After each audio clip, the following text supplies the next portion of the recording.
I know for me, I come from a background where a lot of people were kind of forgotten about by the system. Even if we called police in our neighborhood, the police wouldn't even come. I grew up in that neighborhood. Like, it's just, oh, well, like one time my bike got stolen, called the police, filed a report. No one cared about my bike. Because, first of all, it's Chicago. There's bigger crimes in Chicago than my bike getting stolen compared to if I was in Naperville or in the suburbs.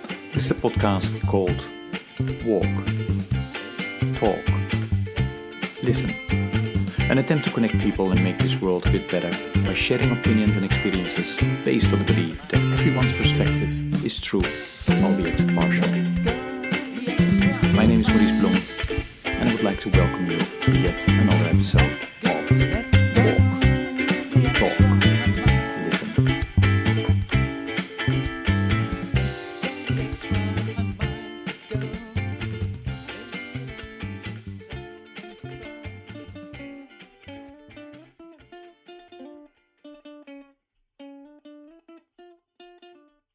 Okay, good day, everybody. This is another episode of the podcast Walk, Talk, Listen, and as always, I'm delighted with today's guest.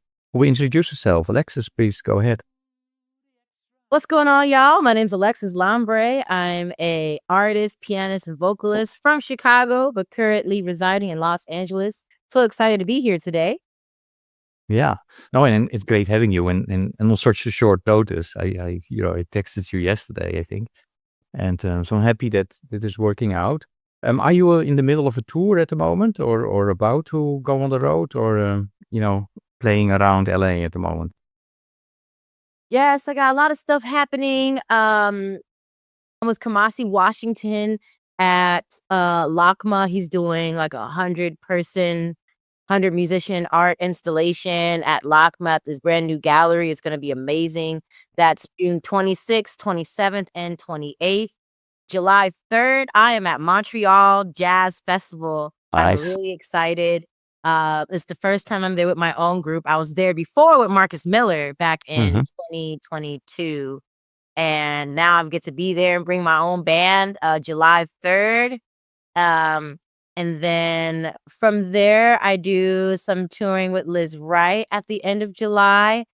Let's see, we go to Stanford Jazz Festival on the 26th. The Museum of Musical Instruments in Arizona on the 27th, and then Dakota on the July 29th. And then I'll be in the UK August 12th for the We Out Here Festival in the UK, playing with this group called the Rotary Connection 222, headlining the fest. And we are doing a tribute to Charles Stepney, who was a wonderful arranger for Earth, Wind, and Fire, many records, and just a lot of Chicago greats. So we're doing a tribute to that over in the UK. So those are my dates that I have as of now. Cool. Okay, and we'll make sure that we link in the podcast notes your website, and people can really continue to follow you. Originally, you're from Chicago, right? Were you also born there or only raised? So I was born in Atlanta, Georgia, but then 10 days after I was born, I moved to Chicago. Okay, so Chicago minus 10 days. Yeah. So tell me about Chicago. How was that, and how was your family, and how did you grow up, and how did that ultimately influence where you are today? I mean, both musically as well as a person. Chicago has a lot of great musical history. And the way I grew up, I'm the only professional musician in my immediate family. But there's always a great love and appreciation. My grandparents love jazz, and they're from Kansas City, but they always had parties growing up where they would invite everybody over, and everybody knew in the neighborhood that they had the best records. So they were great jazz lovers. So they brought that love down to my mom. And then when my grandma passed away when I was young, so we kept the spirit of her around by playing all these jazz records, playing all these Dinah Washington records. I don't know why they're escaping me right now. Eddie Cleanhead Vincent, really soul jazz, Shirley Scott and Stanley Turrentine, like those kind of sounds. We would play. those records, keep her around. And I didn't start doing piano lessons until I was about 9 years old. And I did piano because, long story short, I was always the type of person to perform whether I knew it or not. When I was, and it got to a point where my mom was like, okay, we gotta get her lessons because she's just really into this. So I started off classically for 2 years. And then when I got to be around 12 years old, my mom was like, you need to start playing jazz. And I was like, that just means more lessons. So yeah, that's cool with me. I'm not gonna argue against that. And then I really started to, throughout Chicago has so many jazz programs and things for young people to do in the arts, especially when I was coming up. There's all these programs.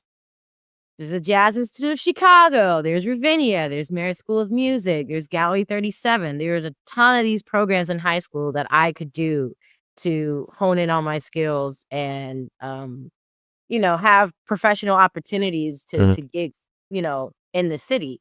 So I started gigging and playing professionally since I was 14 years old. Wow. Okay. Yeah, and I've been playing, jazz fest. I played the Hyde Park Jazz Fest when I was 16 with my own group.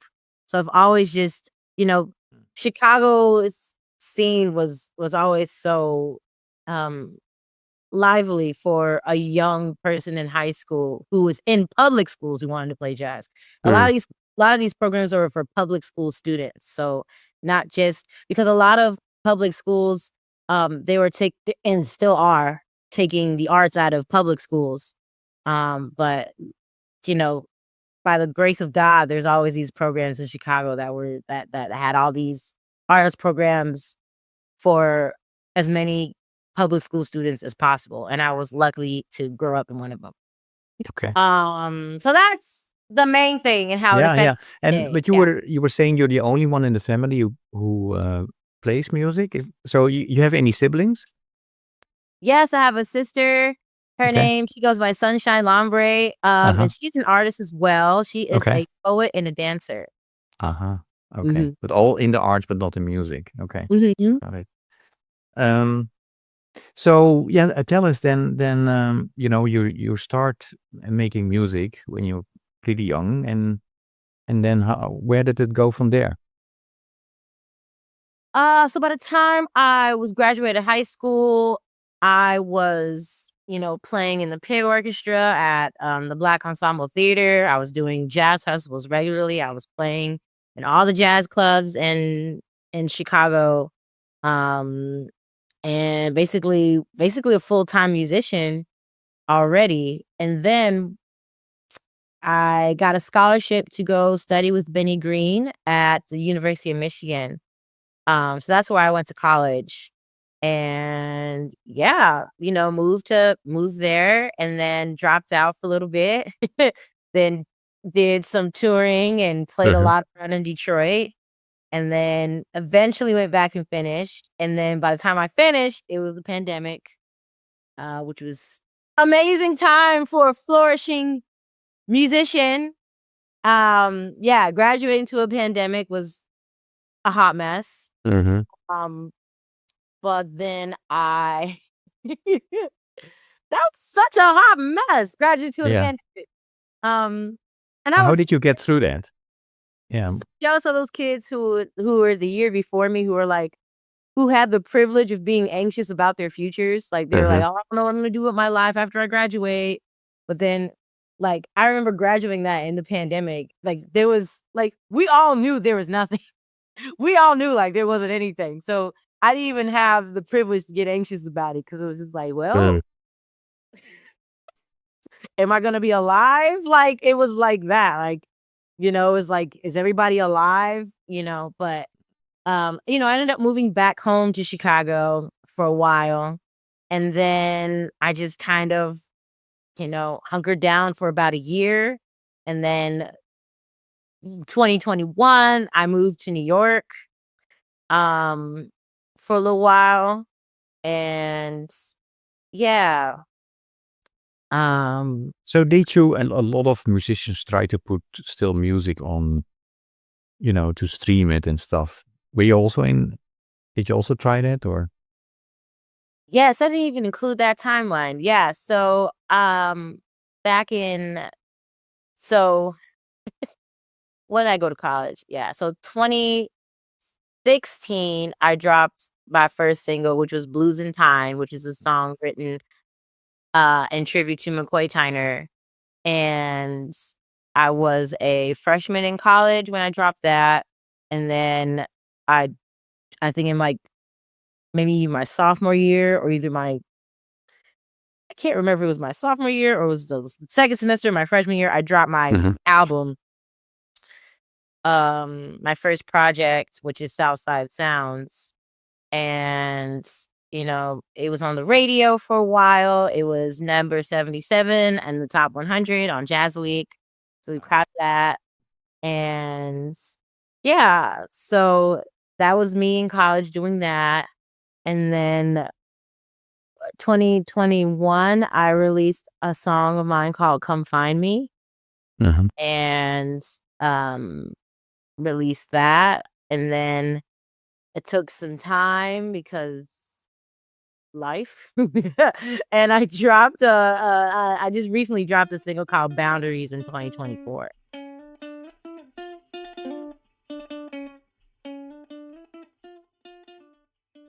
Yeah.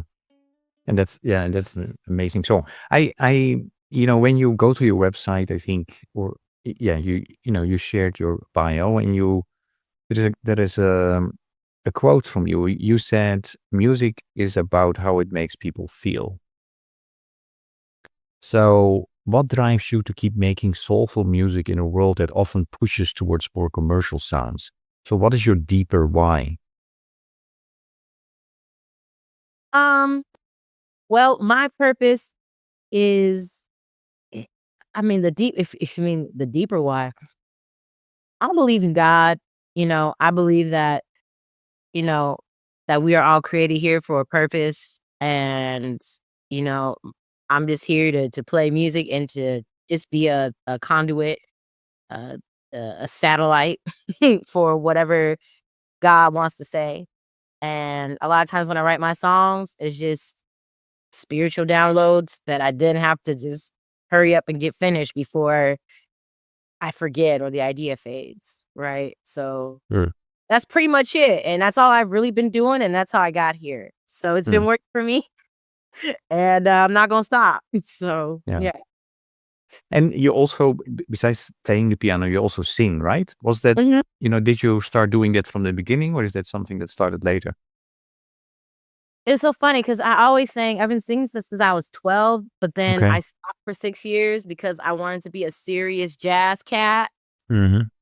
which is dumb, but I wanted to be taken really seriously, like, no, I can play with the guy I just wanted to be accepted by people, Mm, and, but then when I got to college and became 18, I was like, "Oh, I like singing." So and I just let it go. So, yeah, mm, singing is part of what I do too. okay. And you have a beautiful voice. Thank you. Um, so let us talk a little bit also about boundaries, because that's one of the songs that you wrote. Um, and yeah, you really write from a place of authenticity, and you often engage with themes like boundaries, freedom, etc. My question to you is what do you notice about the younger generation today in terms of how they engage with spirituality, identity, and purpose? Um, I think a lot of young people, especially my age, we're trying to figure it out for Hmm. ourselves.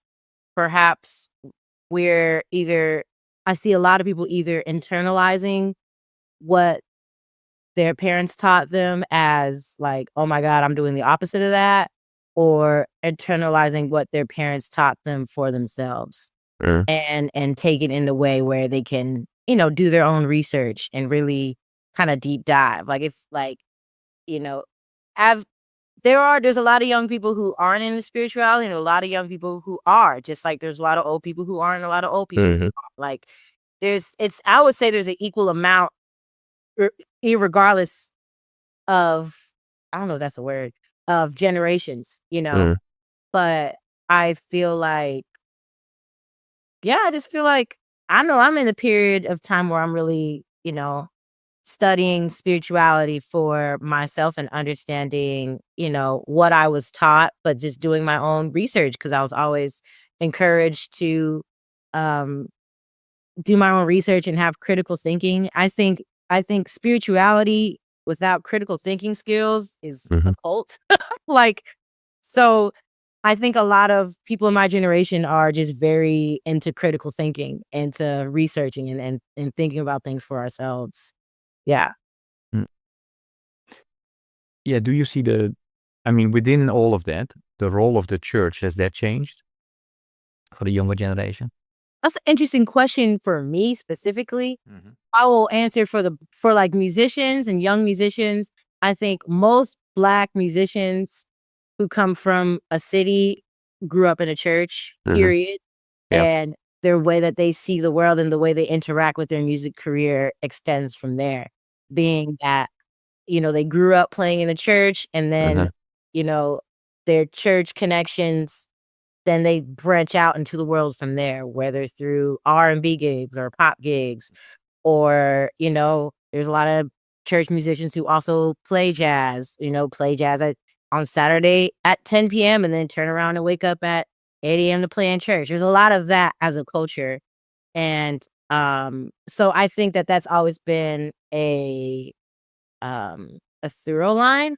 Me personally, I did not grow up in church. I grew Mm. up like straight into jazz clubs. Like I just went to play a jazz club Friday night at 9, played it played in there Saturday night at 9, slept in on Sundays. Like that's me. Like I slept in. I do not like playing in the morning. Um and not to say I've never played gospel gigs. I have. I've played my fair share, but did I grow up with my mom as the deacon and my dad as the pastor? That was not my story. So I'm just coming at it from a different perspective. Yeah, I think it all depends on how the relationship Mm. is like. Cause some people are real churchy and they're like, it just depends on how their church treated them growing up. Cause some churches Mm. can be abusive and ostracizing, and then other churches were just their main support system, Mhm. you know? Um so it just depends. I think it's just a double-edged thing. It could be a great support system if it's, has a healthy pastor, or it could be like really abusive and weird and kind of like a cult. And then the person like gets out of it just like, oh my God, was I in a cult? So, you know, it could be like two different things. Or maybe something in between where it's a great support system, but it's also like, oh, this is dysfunctional. So I'm gonna take the good parts and, you know, leave the rest, Mm. you know. Yeah. Okay.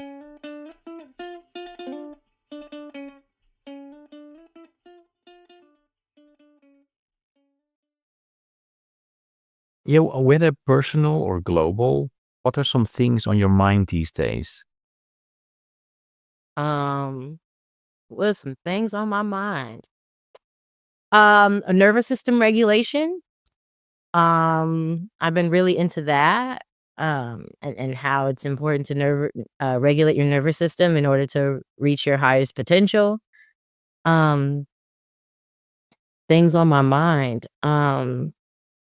It's a whole lot wrong. It's a whole lot that's just wrong.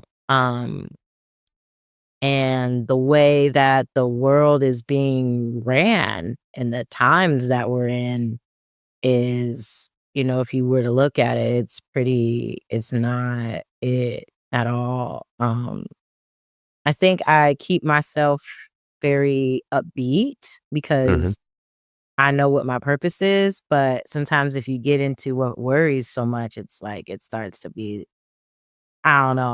I'm very empathetic, so it starts to kind of overtake me. Uh, Um, there's a whole genocide going on in Gaza, Palestine. People just getting slaughtered. Sudan, people are getting slaughtered. Um, Yemen. I said Sudan, said Palestine. ICE is doing horrible things, just just being over the top. Um, it's so much going on. Like it's just a Uh, lot.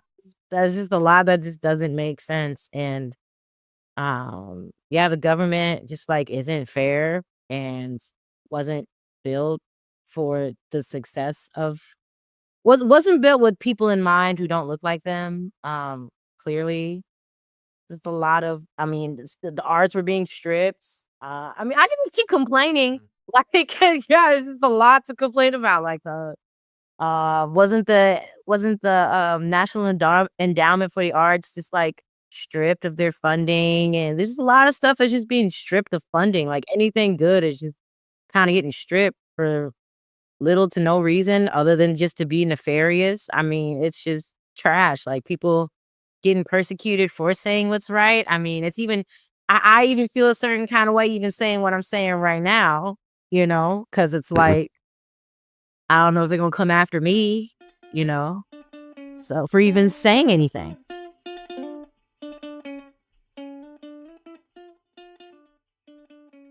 And and where do you find your grounding or hope, especially as an artist navigating, the many spaces? Uh, so my hope is in my belief, and my belief is in God. Um, so I believe that I'm really here to do what I'm here to do, and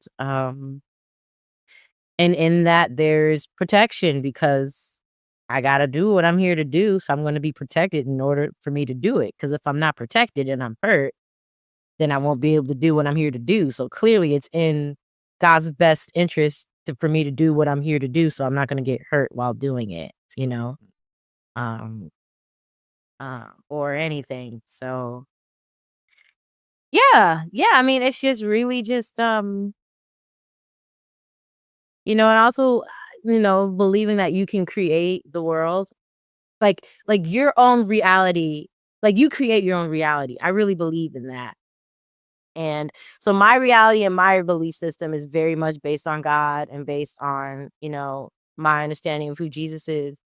And that's my reality. And that's someone that I believe in. But perhaps someone who other people believe in, as long as they're grounded in whatever that is, and they can have control over what they experience and how they react to their experiences. Like for instance, like graduating into a pandemic, I could be like, wow, my life will never amount to anything. My dreams are ruined. My degree was for nothing. I could look at it like that. Or I could look at it like, okay, well, this is a time where everybody's in their house. What can I do productive with this? Well, at least I'm safe. I'm in the house. No one's infected. Thank God nobody in my family luckily died of COVID. I'm very fortunate. And, you know, I get to be inside and I get to practice all day, and I get to actually have time to call people, just certain ways of just thinking. Like, so I was able to control my response to the way I can't control a pandemic, but I can control my response to it. And having a good mindset, you're able to turn things into better things for yourself instead of thinking like, "Oh, nothing's gonna get better and there's no point to anything." Well, that's gonna be your truth, if that's Mm. how you believe. But if you believe that there are good things happening in the world and you're here to make a better difference, and you will, you know?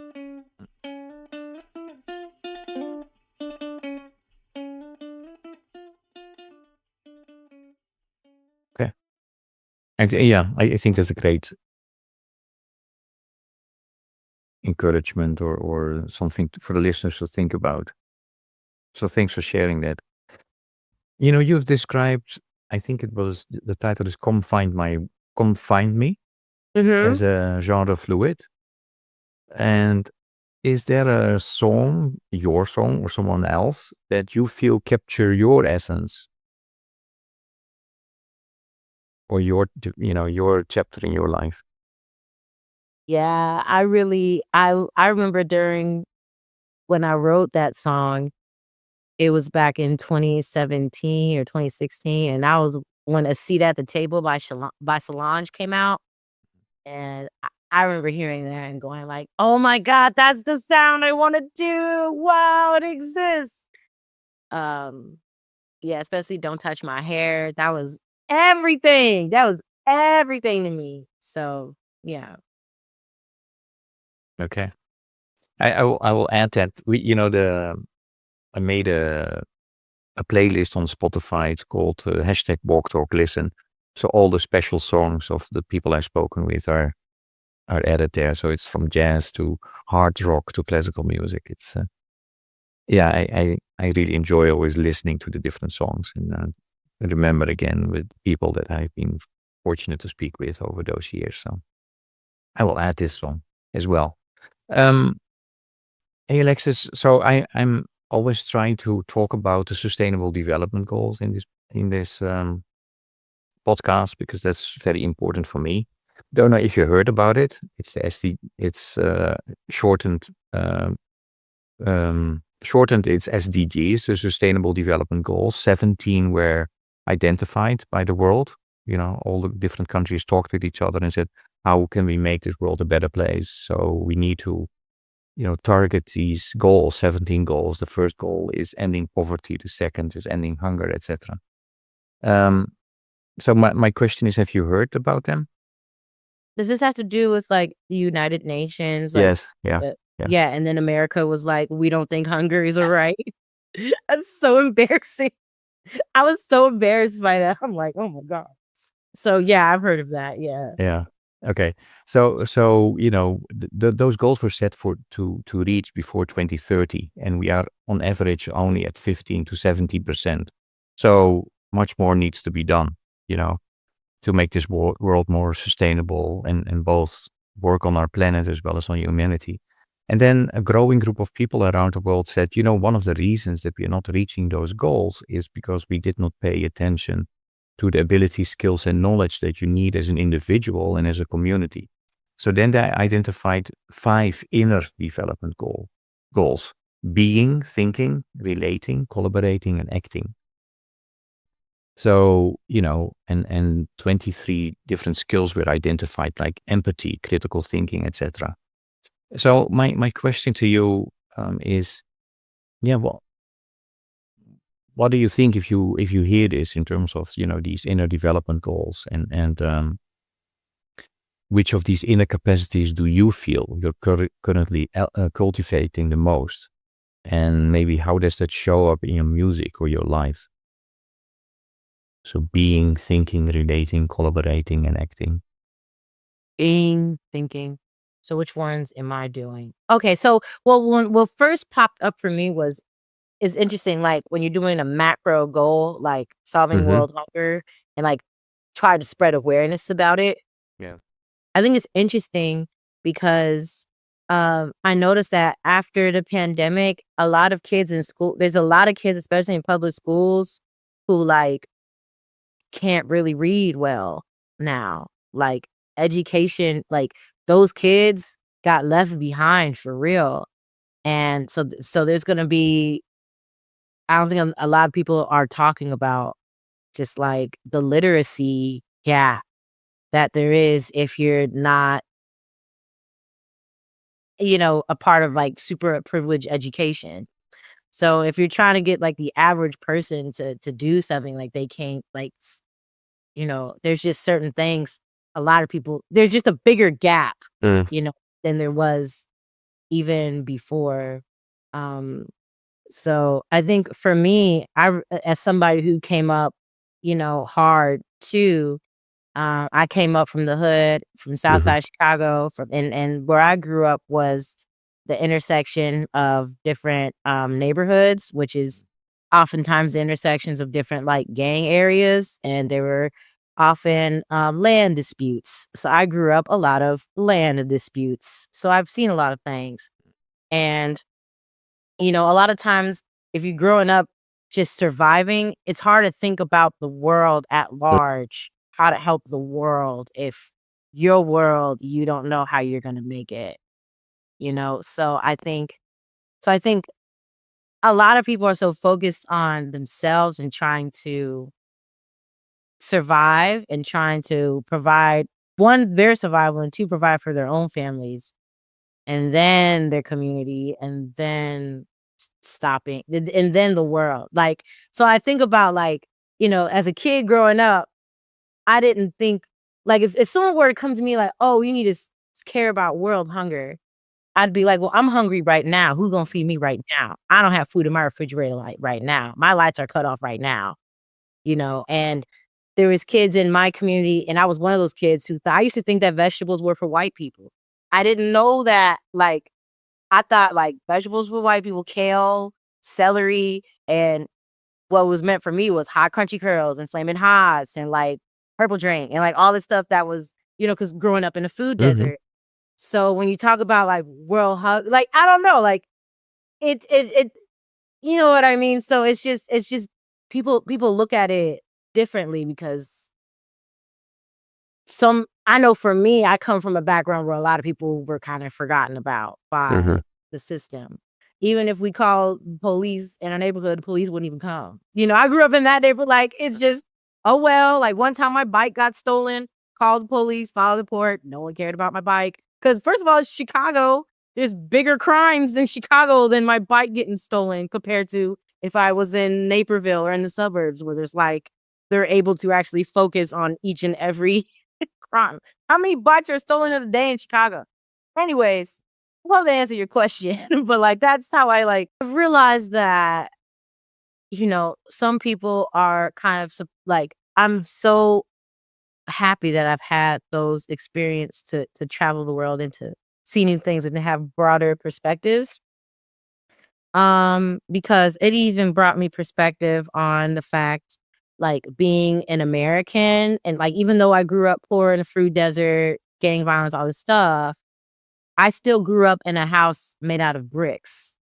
Whereas, like, you go around the world and you see, like, shanty towns in South Africa, or you see favelas in Brazil who don't even have, like, plumbing and, like, heating and, like, certain things, and you're like, "Whoa," like, I didn't realize I had privilege, or you didn't realize, like, the American dollar and how that translates across the world, and the psychology to even have an American passport.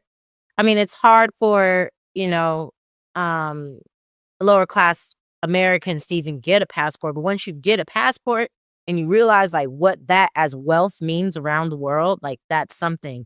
The US dollar means something around the world, it translates differently, and I didn't realize, like, 1 American dollar. I remember being in Brazil and people were very, like, I realized, like, 1 American dollar goes so far in other people's currencies, which you won't know unless you, like, have the opportunity to even, like, leave the country. So I'm able to feel grateful for that, and realize even in who I'm talking to, like, I can relate to people, like, yeah, I grew up hard, but then there's another layer of privilege as an American. Even though I get maybe, like, a fraction of those, but, like, still, like, having, the privilege of having the American embassy care about me wherever I am is, like, big. So, um, yeah, that's something I've thought about, and, um, I understand that, it takes people to to then take those big experiences that were given to me and then start to cultivate, well, what does big experiences look like? How do I translate those into helping those people around me, right? So that's something that I think about, and I do think about often, and but yeah, back when I was in college, I used to do a lot of social organizing. I used to do, these events called A Night for Us, where I would bring,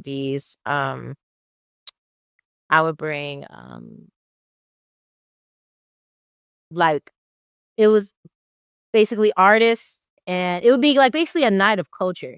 So the first night it would be like Black culture. So I'd bring me and my band, and then I'd have like a bunch of fried chicken and soul food and stuff, and peach cobbler, just so that students could understand and learn that, like, hey, like, Black culture is a culture, and this is how you interact with it. So then the next month I would have like Indian culture. So it'd be like an Indian artist with some Indian food, and then it would be like a Arab artist with some Arab food, just so that people can understand. And because I realized when I went to college that, like, I was a lot of people's first Black girl they met, and I was like, ooh, ooh, yikes, So Uh-huh. I'm not, and I know that I don't think it's my calling to teach people how to be like, I don't know if that's my calling, but I really tried to be patient and try to have something that was fun. And it was free, and I was very happy to have received, funding from the University of Michigan's jazz program, and just different, funds within the university that, celebrated Mhm. diversity. I just got so burnt out because I was such a one woman. Like, I had a organization, but I didn't quite know how to delegate. I was Mhm. just very like, if it doesn't get done this way, it won't get done. Um, so I ended up burning out, and then I Mm. dropped out, and then it was a lot. Then I was like, I'm gonna Mm. go on tour. Blah, blah, I live in Detroit, blah, blah, blah. But yeah, I used to do a lot of Yeah, yeah. social justice things. So I'm like in a point where I'm like figuring out what that means for me without completely burning me out. Yeah. Mhm. Mhm. Cool, cool.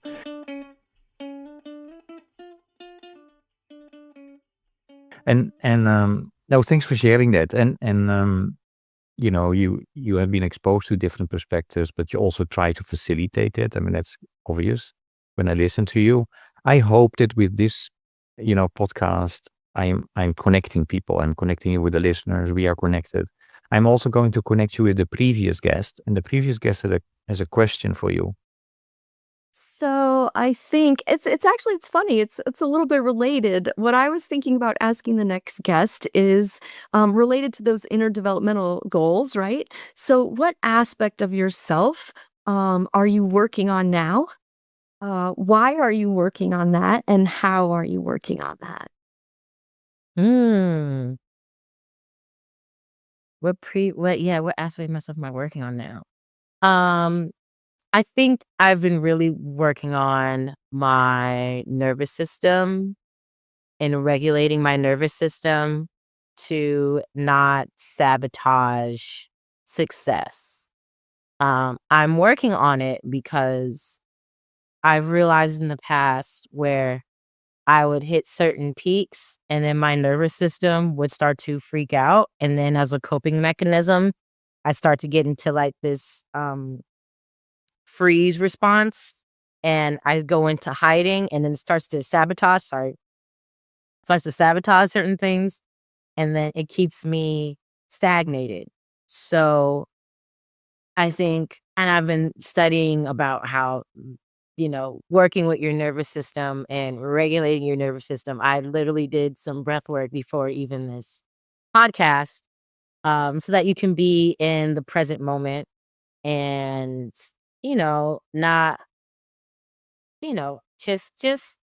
just not allowing, a trauma response to stop you from what you're supposed to do. Cause those are the things that come up and make me want to hide. Or was it fight, fight, fight, freeze, or fawn, right? So I go into freeze mode when I get into when my nervous system gets activated. So, and it's all just because, change or fear of the unknown or whatever. But when you're present, you're able to, you know, allow for even more success and allow for more opportunities. Like, for instance, like when you DM me, sometimes I get really overwhelmed when I get a lot of DMs. Mhm. And then Of course. I get into a freeze response and I don't respond to anyone. And that's self-sabotaging, because that's a lot of opportunities that, are being delayed, compared to, actually, no, I'm gonna breathe, I'm gonna be in the present, and I'm gonna respond immediately. Just respond immediately. Now here I am with you the next day. So yeah.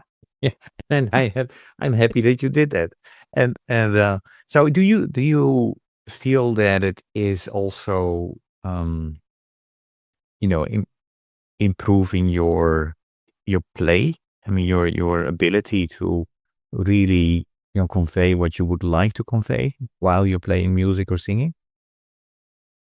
Definitely, I think playing is way more automatic. Mm-hmm. But singing, yes, singing is, not to say playing is, I don't have any issues, but I feel like singing, like, you have to be calm and you have to, like, come from a place of, like, secure and confidence, or else it comes out, because it's a direct line of your essence. Like, if you have an instrument, it's still focused through another medium, where it's just like, it's your body. You are conveying out of your body. So if your body isn't centered, you are just sending a lot of uncentered things out into the ether. And people can feel that, but they might not know how to describe it, but they can be like, ooh, something feels off, or ooh, something don't feel right, because someone's not centered in who they are. So definitely singing 1,000%. Okay. I mean, side question, do you also sing without sitting behind the piano? Yeah. Oh, you do? I Okay. love to do that. Yeah. Okay. Cool. Your question for the next guest.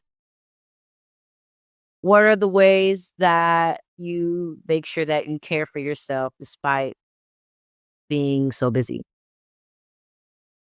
Okay. This is a question that I only asked to musicians, and if you have to choose between a trio, a quartet, or a quintet. Quartet. It's like interesting because I don't think of things like trio, quartet, quartet. I think of like bands, or yeah, I don't really think. I'll be so honest, I don't even think like that. Okay. And So let me dig bit further on that. So if you could build your dream band of dead or alive musicians, who would be in it and why? oh man. Definitely would love Justin Tyson on drums. Um, there was this bass player who played with Bilal. I don't know his name, but Bilal's bass player is bad. Um, who would I want? I would want somebody on keys, low key, because I want to like have a band where is like, my dream band is a different thing. Like, where you have musicians around you and there's like a keyboard player, but then I get to get on guitar or play keys whenever I want to. But I get to like perform and sing and be around stage and stuff. Like, I don't have to be around the piano, but it would be ideally somebody there playing chords for when I feel like getting up and running around. I don't know who though. I'll be honest. I don't know who. I don't know who. Yeah, and then, I'd want a guitar, and then, yeah, but a bunch of keyboards, just and a Moog synthesizer if I feel like it. Yeah. Oh, and some background singers, like 3 background singers. Background singing is a job that it's kind of, I wouldn't say it like this. It's not just like this, but it's sort of like working at McDonald's. Like, I don't know anyone who like wants to be a background singer, like only a background singer. I'm chill with being a background singer. I haven't met those people yet. So most of the singers I know who are amazing and would kill it, also, like, their dream isn't to be a background singer. Their dream is to be a singer. So it's like, it's weird to think of that. Like, I haven't thought of that for a Hey, minute. it's your dream band, so you can decide, right? So you can I pick guess whoever my you want. dream, and I guess that's the thing, is like, I'm always thinking about other people's dreams too. Like, Uh-huh. my dream is also, I wanted to align with everybody else's I hear dreams. you. No one leaves me, you Okay. know? Okay, fair enough.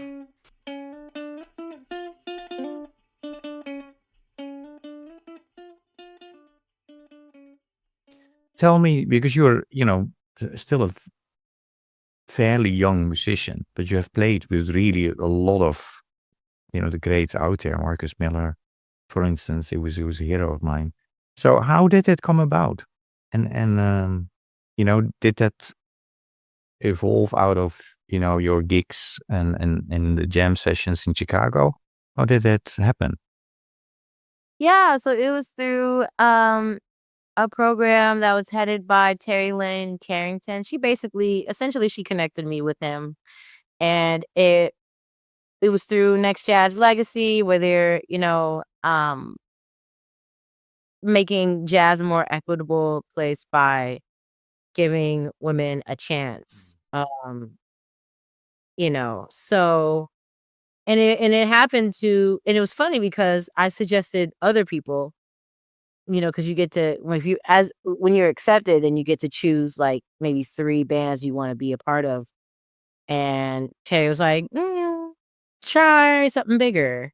And I was like, oh, okay. She said, go for something a little more. I'm like, oh, okay. So then I just went pie to the sky, okay, Marcus Miller,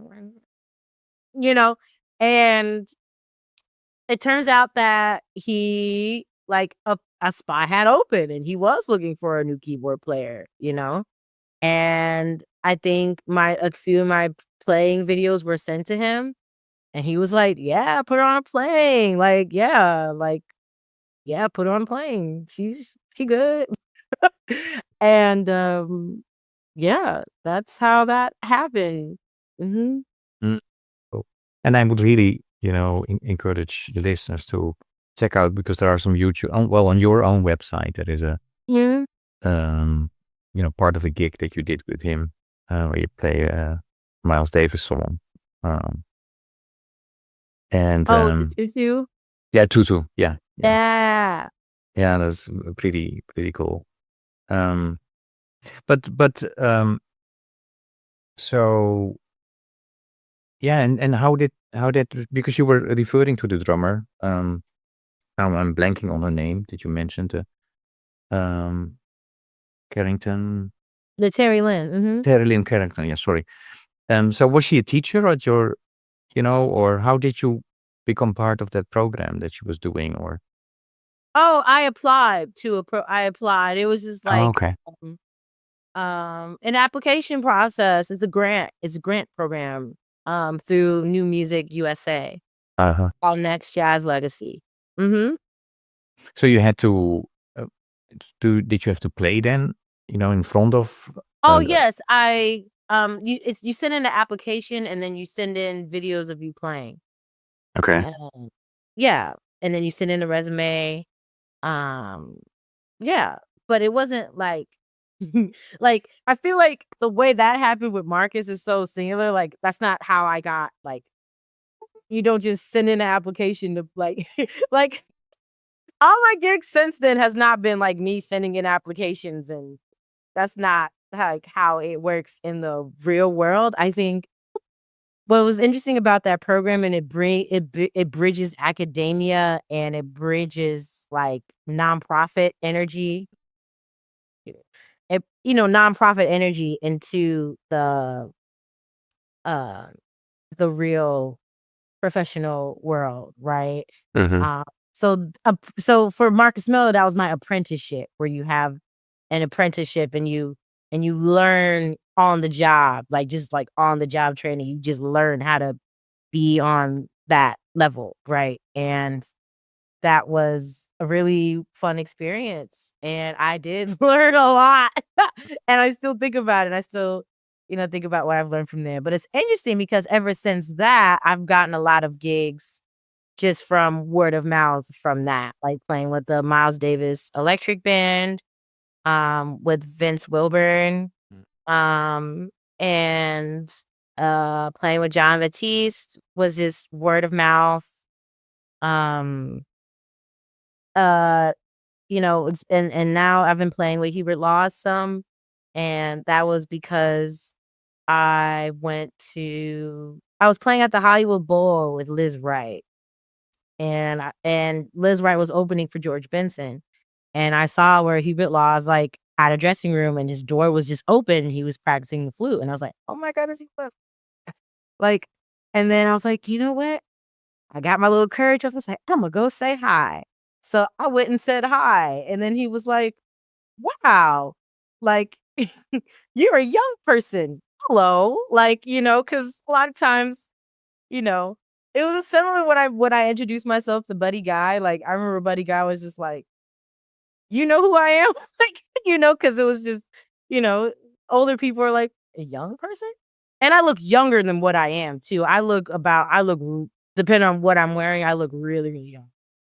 Because I remember when he met me, he thought I was in high school. And I'm like, oh no. But yeah.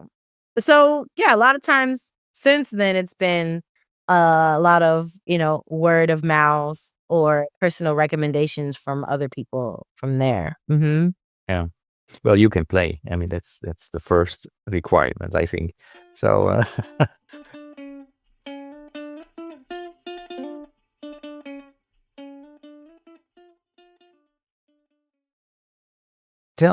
so how is it going with your own band, and how easy or difficult is that to, do something like it? And can we expect a new album? You released a couple of singles. So tell about that. So how is that going? Your own band and your own vision maybe around it. Yeah, that's definitely my number one priority is my own stuff. Mm-hmm. I am independent, and so a lot of things are done with me and my own money. So that's why things just take time if you want to do things on a quality level. Mm-hmm. So yeah, it's coming though. Yeah, you can definitely expect project. It's coming. And hopefully I can, let you know when I have music out, and I can, when music's on the way, maybe you could tell your listeners too. Absolutely. So you are part of a label, or is it all by yourself? Independent, no Independent. label. Okay. Mhm. Wow. That No makes it booking even agent harder. either. Yeah. I'm just out here Wow. to. Okay.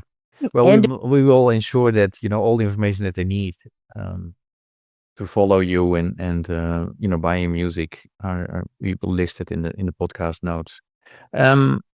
These conversations always go fast, Alexis. So they do. I could talk for another hour, listening to you, how you played with the different musicians and stuff. But is there any question that I should have asked you that I didn't today?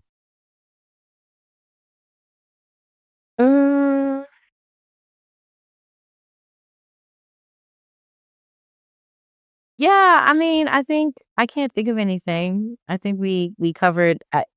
We talked about some interesting things, and I hope it was useful for your viewers, or your listeners. Mm-hmm. Yeah, no, it's awesome. And maybe any last question, challenge, or encouragement you like to leave with the listeners?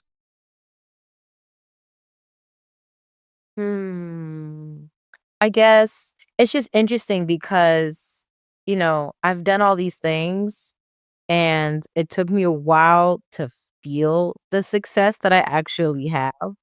Because so many times you're just so worried about the next thing and survival, and, or sometimes you get to where sometimes you reach your goals and it's not what you thought it would look like, and I guess, like, you can look at me, or anybody who looks at me and thinks like, wow, like she met her goals. It's like, yes, I have.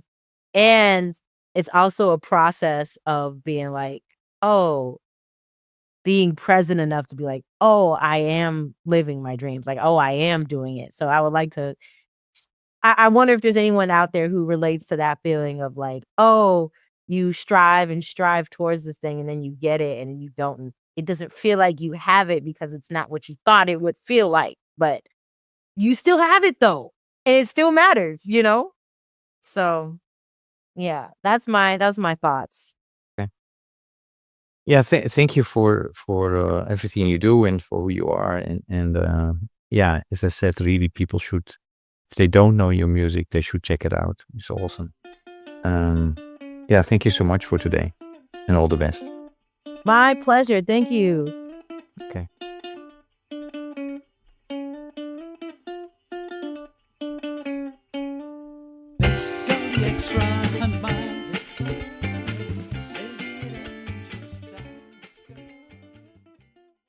Thank you for listening to Walk, Talk, Listen. Please check us out on 100mile.org or follow us on Facebook or Instagram.